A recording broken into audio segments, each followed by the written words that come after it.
Imagine a tech giant rolling the dice on its most important product. In 2020, Nvidia did exactly that. After years of relying on TSMC's cutting-edge fabs, Nvidia made a high-stakes bet. It picked Samsung to manufacture its new GeForce RTX 30 series GPUs instead. This surprise move was supposed to secure more chips and lower costs during a global silicon shortage. But things didn't go as planned. The RTX 30 series cards launched with unprecedented power draw and heat, leaving experts wondering if Nvidia's bold foundry gamble had backfired. Hailed initially as Nvidia's greatest generational leap ever, the 30 series would soon be remembered just as much for what went wrong. This is the story of how and why Nvidia's partnership with Samsung went awry, a retrospective on a gamble that shook the GPU industry.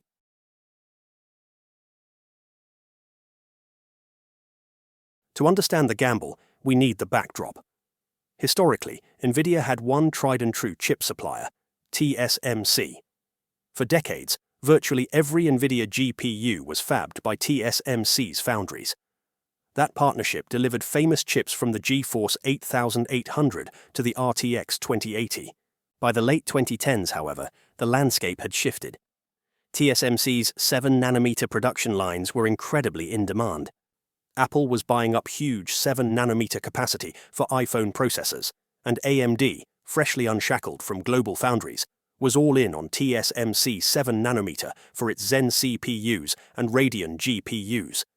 In fact, by 2020, AMD was poised to become TSMC's second-largest customer after Apple, giving it leverage and priority access that Nvidia lacked.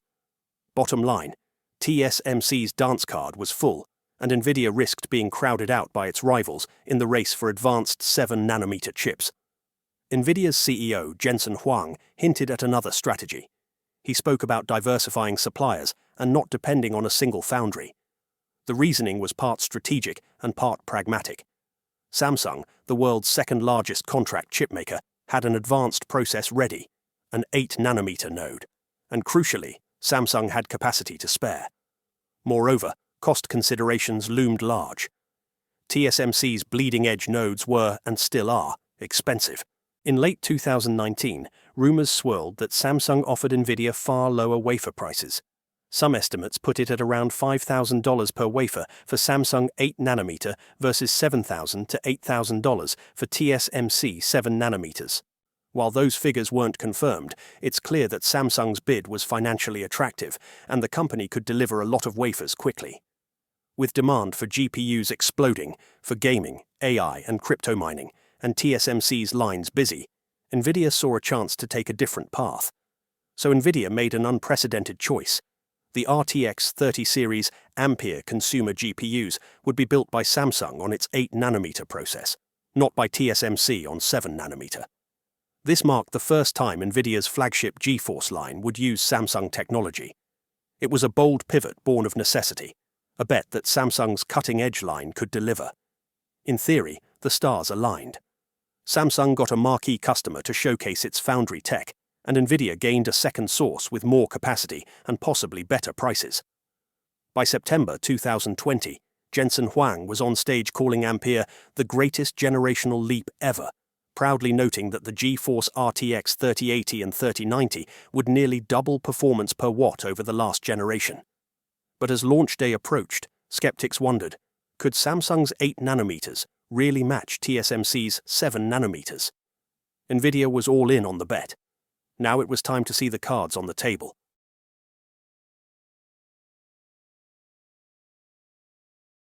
Right away, tech insiders pointed out a fundamental issue. Samsung's 8nm node wasn't truly equivalent to TSMC's 7nm. In fact, Samsung 8N was often described as a refined 10nm process, more of a half-step than a full next-gen node. It shared roots with Samsung's 10nm technology and offered modest improvements using some EUV lithography, but it wasn't as dense or efficient as TSMC's 7nm. The difference was visible in the chips themselves. Nvidia's GA102 GPU, the heart of the RTX 3080 and 3090, packs 28 billion transistors in a 628mm squared die. AMD's competing Navi 21, powering the Radeon RX 6800 XT and 6900 XT, has 26.8 billion transistors in a 520mm squared die. Do the math, and you find Nvidia's chip has about 41 million transistors per square millimeter, whereas AMD's reaches roughly 51.5 million per square millimeter. That's a significant density gap. Strong evidence that Samsung's 8 nanometers, despite the name, was less advanced than TSMC's 7 nanometer process. In simpler terms, Nvidia had to use a larger chip to get similar logic packed in, which can hurt yields and power efficiency. The 8 nanometer problem became even clearer once the cards were tested. Nvidia's RTX 3080 and 3090 turned out to be absolute power hogs. The RTX 3080 was rated for approximately 320 watts board power, and the RTX 3090 for 350 watts, by far the highest ever for single GPU cards at the time. In reviews, some factory overclocked RTX 3090s could briefly pull over 400 watts under peak load. For comparison, AMD's flagship RX 6900 XT on TSMC 7 nanometers was rated around 300 watts and usually stayed below 350 watts, even when overclocked. These new GeForces were thirsty. A massive increase in power requirements was the price of hitting Nvidia's performance targets. Suddenly, gamers were concerned about upgrading their power supplies, and PC builders marveled, or winced, at the huge heatsinks and novel 12-pin power connectors Nvidia introduced to tame Ampere's thermals. The RTX 3090 in particular was a monster in every sense. A 3-slot cooler, dual-fan flow-through design, and 24 GB of GDDR6X memory generating extra heat. Nvidia had essentially pushed Samsung's 8 nanometers as far as it could go, and then some, to achieve the desired performance. Why was Samsung's 8N trailing TSMC's 7N in efficiency? Part of it was inherent to the process. Samsung's node simply couldn't hit the same voltage/frequency sweet spot. It was described by some analysts as 10 nanometer class technology, whereas TSMC's was a true 7 nanometer generation. Early on, critics quipped that Nvidia had designed Ampere for TSMC 7 nanometers, but ended up on Samsung 8 nanometers, implying compromises were made to port the designs over. Whether or not that's fully true, Samsung's 8N did suffer somewhat lower yields initially. One report in late 2020 suggested unsatisfactory 8-nanometer yields, leading to tight RTX 30 series supply. That only added to the supply crunch during launch, when demand far outstripped supply and scalpers had a field day. In Samsung's defense, 8N was a decent process for what it was, an iterative improvement over 10 nanometers. But it debuted against TSMC's well-honed 7-nanometer node, which had already been perfected on high-volume products. Nvidia was effectively a generation behind its main rival in process tech, an uncomfortable position that it hadn't experienced in many years. All of this came to a head with real-world consequences. The RTX 30 series delivered great raw performance, yes, but efficiency took a hit. For the first time in roughly a decade, AMD could claim its top GPU was more energy efficient than Nvidia's top GPU. Reviewers noted that under equal load, AMD's RX 6800 XT and 6900 XT drew a bit less power per frame rendered than Nvidia's RTX 3080 and 3090. Nvidia had ceded the coveted perf per watt crown, an almost unthinkable development for a company that long prided itself on efficiency leadership. The culprit, in popular opinion? Samsung's 8-nanometer node was pegged as a major factor. One tech site bluntly called Samsung's process the root of Ampere's struggles, arguing that Nvidia's architecture would have been clearly superior if not for the node disadvantage. That narrative, Ampere is great, Samsung's node held it back, became common in enthusiast circles. As we'll see, there's some truth in it, though it's not the whole story. But there's no doubt the 8-nanometer choice forced Nvidia into some tough trade-offs that defined the 30 series characteristics, especially high power and thermals.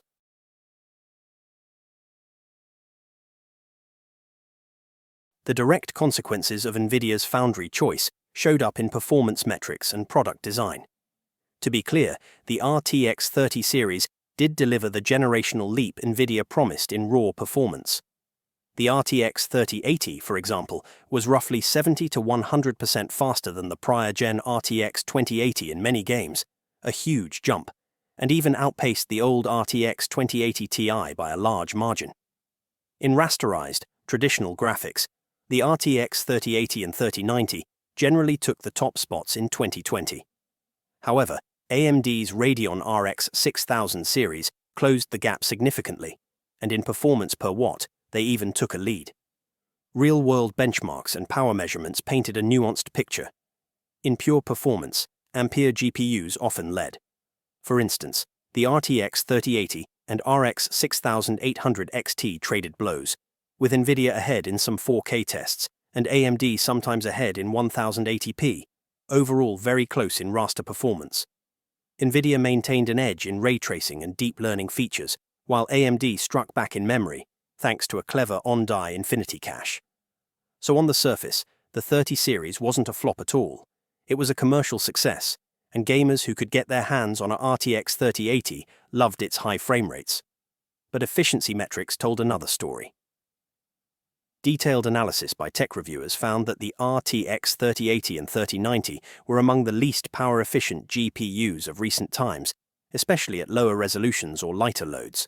One report showed the RTX 3080 managing only about 0.586 frames per joule of energy at 1080p, a measure of gaming efficiency, which was worse than even the previous gen RTX 2080 and well below AMD's RX 6800 XT at approximately 0.665 frames per joule. In that study, the most efficient card was AMD's RX 6600 XT, followed by other RDNA2 cards, while the RTX 3080 Ti and 3090 sat near the bottom of the chart for 1080p efficiency. Nvidia's mid-range Ampere cards, like the RTX 3070, fared better in efficiency, in part because those used simpler GDDR6, not the power-hungry GDDR6X memory, and had smaller dies. But for the flagship 3080 and 3090, Nvidia essentially brute-forced performance via sheer power and cooling. Reviewers half-joked that the company solved an efficiency problem by adding more watts and using massive coolers. There were tangible consequences to this brute-force approach. Nvidia had to ship the Founders Edition cards with extravagant cooling designs.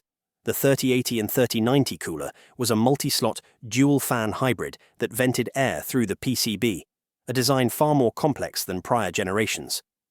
Board partners like Asus and MSI released triple-slot, triple-fan behemoths to keep GPU temperatures in check at 350 watts. We also saw the introduction of a new 12-pin power connector on Nvidia's Founders cards, or the requirement of 3 8-pin power plugs on some partner cards, indicating just how much juice these cards wanted. None of this would have been necessary if a 320 to 350 watt card could be as cool and efficient as a 250 watt card from the previous gen. Essentially, Nvidia sacrificed power efficiency to maximize performance, and that decision was partly a result of the less efficient 8-nanometer node. Thermal and acoustic performance became a key focus. Many reviews praised Nvidia's cooler engineering, but also noted that case airflow and quality power supplies became more important considerations for RTX 30 series builds than they had been for earlier GeForce generations. Numbers from independent tests underscored the performance per watt gap. TechSpot's analysis of Ampere versus RDNA2 remarked that AMD had achieved something remarkable: a 50 to 60% jump in perf per watt with its move to 7nm RDNA2, whereas Nvidia's jump, while substantial, was dragged down by higher power use. It prompted the question, how much better could Ampere have been on TSMC's 7nm? One chart showed AMD's Radeon RX 6800, a 250-watt card, hitting 0.757 frames per joule, whereas Nvidia's closest 250-watt card, RTX 3070, was around 0.738 frames per second per joule. Close, but remember the RTX 3070 was a tier below in performance. Meanwhile, the mighty RTX 3090, despite its awesome frame rates, needed 350 watts to get there. In sum, Ampere's perf per dollar was great. Its perf per watt was underwhelming relative to expectations. This was a direct consequence of combining an architecture built for speed with a manufacturing process that couldn't offer top-end efficiency. It wasn't long before criticism from analysts and enthusiasts mounted. Respected voices in the tech community pointed out technical reasons behind Ampere's hunger for power. Beyond the process node, Nvidia's design choices, such as using ultra-fast GDDR6X memory, contributed to high power draw. Notably, GDDR6X uses a special signaling technique, PAM4, to boost bandwidth, but it runs hot and consumes a lot of power. One analysis noted that switching a GPU from GDDR6 to GDDR6X memory alone could increase its TDP by tens of watts, exactly what we saw with the RTX 3070 Ti versus RTX 3070, where the only major change was faster GDDR6X memory and power jumped by approximately 70 watts. Nvidia chose that route instead of using a large on-die cache like AMD did, a trade-off that gave Ampere more raw bandwidth, but at the cost of more heat and power usage. Critics also noted Ampere doubled up on FP32 ALUs per SM, the shader units which increased peak throughput, but made it harder to keep all those units fed, sometimes resulting in lower utilization efficiency, meaning wasted energy if those extra cores weren't always busy. All of this nuance led some analysts to conclude, yes, Samsung's 8nm was a factor, but Ampere's issues ran deeper than the node. In other words, Nvidia's architectural approach, favoring big, power-hungry designs, played a role too. We'll revisit this in counterpoints, but it's important to see the full picture.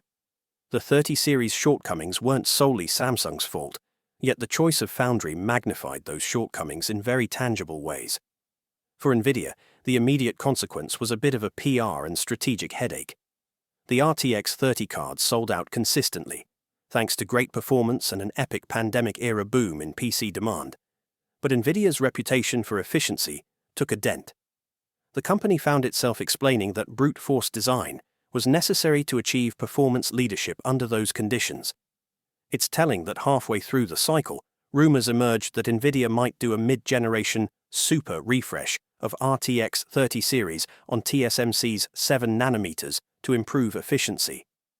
Those rumors ultimately didn't materialize for gaming GPUs, though Nvidia did quietly switch some professional Ampere variants to TSMC later on.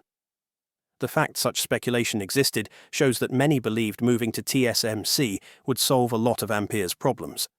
Whether true or not, it became clear that next generation Nvidia would likely return to TSMC to right the ship. And that's exactly what happened.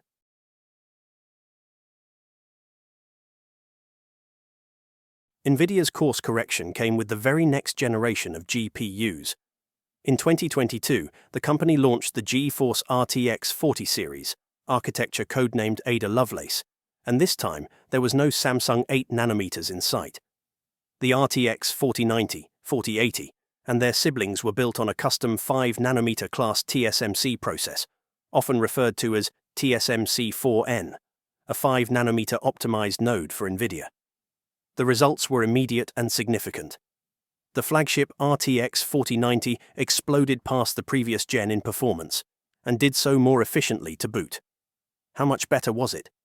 In 4K gaming tests, the RTX 4090 delivered about 70 to 80% higher frame rates than the RTX 3090, its 8nm predecessor. Yet the 4090's power draw, while high, was 450 watts, only approximately 30% higher than the 3090's 350-watt limit. Essentially, Nvidia nearly doubled performance for a relatively small increase in power. That translates to a big gain in performance per watt. In fact, when Nvidia internally tested the RTX 4090 at the same 350-watt power limit as a 3090, it found the 4090 was over twice as fast, a testament to how much more efficiency Ada Lovelace and TSMC's process brought to the table. Let's put this into perspective. Ada Lovelace, RTX 40 series, not only restored Nvidia's efficiency leadership, it blew the doors off. For example, where the RTX 3090 struggled to hit 60 frames per second in some games at 4K with ray tracing, the new RTX 4090 was pushing 100+ frames per second in the same scenarios, often while staying cooler and quieter thanks to better thermal density. The RTX 4080, 320 watts TDP, was roughly on par with, or faster than the previous generation's highest-end 450 watts RTX 3090 Ti, meaning far better perf per watt. Nvidia was so far ahead that AMD's next-gen cards, the RX 7000 series on 5 nanometers, only competed in the mid-high end and didn't challenge Nvidia's flagship efficiency in the same way as before. It's clear that Nvidia learned from the Ampere/Samsung episode. By returning to TSMC's most advanced node, they were able to slash power consumption for a given performance level. Observers noted that if you underclocked and undervolted a RTX 4090 to match RTX 3090 performance, the 4090 would draw dramatically less power doing so, showcasing the inherent efficiency headroom of the new architecture on a superior process.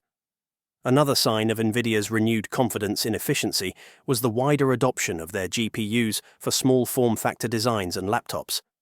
Ada Lovelace GPUs, even with higher absolute performance, fit more comfortably in those thermal envelopes. Meanwhile, the 40 series launch messaging was notably different. Nvidia emphasized performance gains and power efficiency improvements, distancing itself from the power guzzler reputation Ampere had gotten. It's worth noting that data center versions of Ampere, like the A100, had always been on TSMC 7 nanometers, and those showed excellent efficiency in their domain.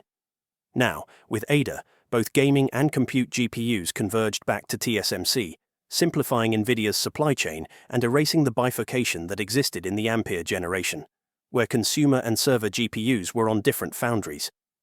Looking forward, all indications are that Nvidia will stick with TSMC for its future flagship GPUs.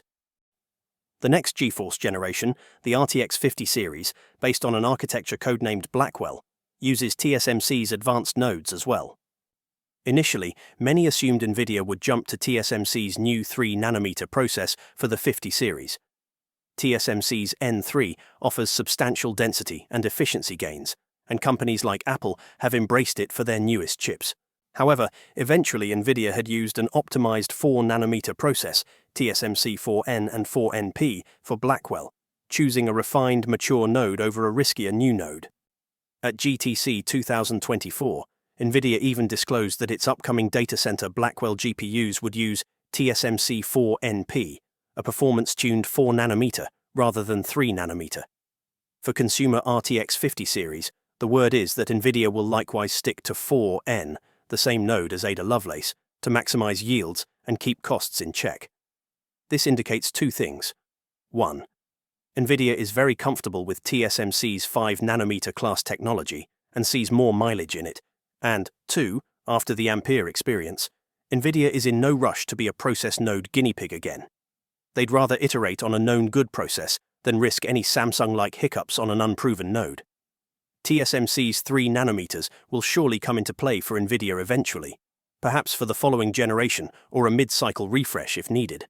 But what's clear is that Nvidia's faith in TSMC has been reinforced. The brief Samsung detour ended with Ada's emphatic return to form on TSMC silicon.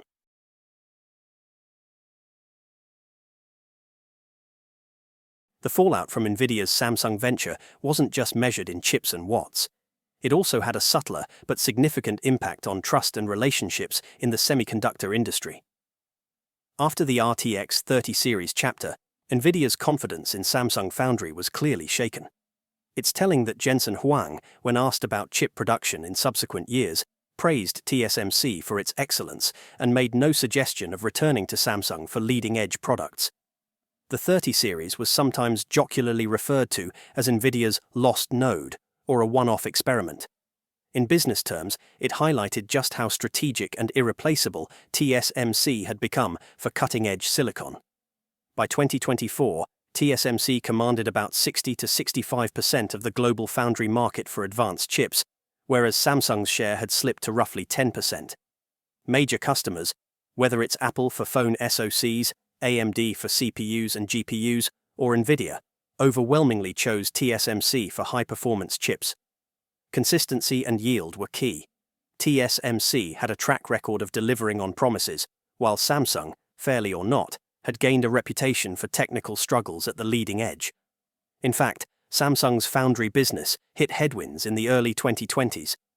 It was public knowledge that Samsung's 7-nanometer node, prior to 8nm, had been delayed and underutilized, and their 5nm and 4nm nodes encountered yield issues, corroborated by Samsung losing contracts like Qualcomm's flagship mobile chip to TSMC in 2022. Qualcomm initially manufactured the Snapdragon 8 Gen 1 on Samsung 4nm, but due to poor power efficiency and thermal performance, Qualcomm hastily shifted the upgraded 8 Plus Gen 1 to TSMC 4nm, reaping an approximately 30% power efficiency gain, a very public vote of no confidence in Samsung's process. Industry observers called it a serious slam against Samsung's 4nm, and noted that such mid-cycle foundry swaps are extremely rare. Episodes like that, coupled with Nvidia's high-profile switch back to TSMC, cemented a narrative. If you want the best silicon, you go with TSMC, unless you absolutely cannot. This dynamic certainly hasn't been lost on Samsung, or on governments and companies around the world who prefer a more diversified supply chain. Samsung, for its part, is fighting hard to regain trust and technological parity. The company poured tens of billions into new fabs in Korea and Texas, and it fast-tracked the development of its next-gen 3nm node featuring GAA, gate-all-around transistors. Notably, Samsung was first to announce 3nm production, ahead of TSMC, using this new transistor architecture, which, on paper, offers big efficiency gains. However, early reports out of 2022 to 2023 indicated that Samsung's initial 3nm yields were abysmal, even in the single-digit percentages for initial runs. As of 2025, some reports suggested yields improved to around approximately 50%, but that's still far from ideal. These yield struggles made many potential clients skittish about committing to Samsung's 3nm. Indeed, customer hesitancy became a problem. Why risk a chip on Samsung's process if TSMC's slightly less radical 3nm, using traditional FinFETs, was available and more mature? One industry analysis bluntly noted that Samsung had not yet reached the same level of trust among top-tier clients as TSMC, and cited Samsung's loss of market share from approximately 16% in 2019 down to 10% in 2024 as evidence. The message from big chip designers was clear. We'll need to see real proof of Samsung's yield and performance claims before we come back. However, it's important to note that Samsung Foundry is down, but not out. They have inherent advantages. Being part of the huge Samsung conglomerate, they have steady business from Samsung's Logic, Exynos mobile chips, and memory divisions, and they are aggressively pursuing new clients in areas like automotive chips and even startups in AI accelerators. Samsung has also shown it can execute well on slightly older nodes. Their 8nm might have been behind TSMC's 7nm, but it was still usable, and their 14nm to 28nm lines remain very competitive for lower-cost chips. And while Nvidia likely won't risk a bleeding-edge GPU on Samsung again in the near future, other companies might. For instance, Intel has sometimes used outside foundries and could conceivably tap Samsung if it made sense. Intel and Samsung have discussed partnerships in the past. There's also a national interest aspect. Governments in the US and South Korea are keen to prop up Samsung as a second source to reduce reliance on TSMC, which is largely in Taiwan, with geopolitical risk. So, strategically, Samsung will continue to be in the game, and we may see them court Nvidia again down the road with promises of cutting-edge GAA transistor tech, massive capacity, and perhaps preferential pricing. From Nvidia's perspective, the 30 series episode taught a hard lesson. You can't win on process node by proxy. Nvidia undoubtedly gained some negotiating leverage by showing it could take its business elsewhere. One could argue TSMC might offer them better terms or priority now, knowing that Nvidia could go to Samsung if absolutely necessary. But ultimately, Nvidia needs TSMC's tech leadership as much as TSMC enjoys Nvidia's business. The two are tightly interdependent for the foreseeable future. The drama also highlighted to Nvidia's customers, gamers, data centers, etc., how much the invisible choice of semiconductor process can impact the final product. We don't often hear about foundry choices in GPU launch events, but Ampere made it a talking point on forums and YouTube channels. In hindsight, many enthusiasts view the 30 series as a bit of a what-if generation. What if it had been on 7nm? Would the RTX 3080 have drawn 250 watts instead of 320 watts? Would clocks have been higher, or perhaps the same performance on a smaller die? We can't fully know, but the consensus is that Nvidia bet on Samsung and paid a price in efficiency and perhaps some opportunity cost in performance. Meanwhile, TSMC's reputation only grew stronger through this period. The foundry kept delivering not just for Nvidia's 40 series, but for every other player. Apple's M1 and A16 chips, AMD's Zen CPUs and RDNA GPUs, Qualcomm's mobile SoCs, and even Intel starting to use TSMC for some products. By 2025, TSMC was moving into 3nm mass production and planning 2nm, solidifying an impression that it remains at least a full generation ahead of Samsung in practical terms. In industry conferences and earnings calls, when the topic of foundries comes up, the tone is that TSMC is the safe bet. This dynamic undoubtedly influences Nvidia's future strategy. It's likely Nvidia will secure as much capacity as it needs on TSMC's upcoming nodes, even if it has to pay top dollar. Being caught in a supply crunch without a trusted foundry is a scenario they don't want repeated.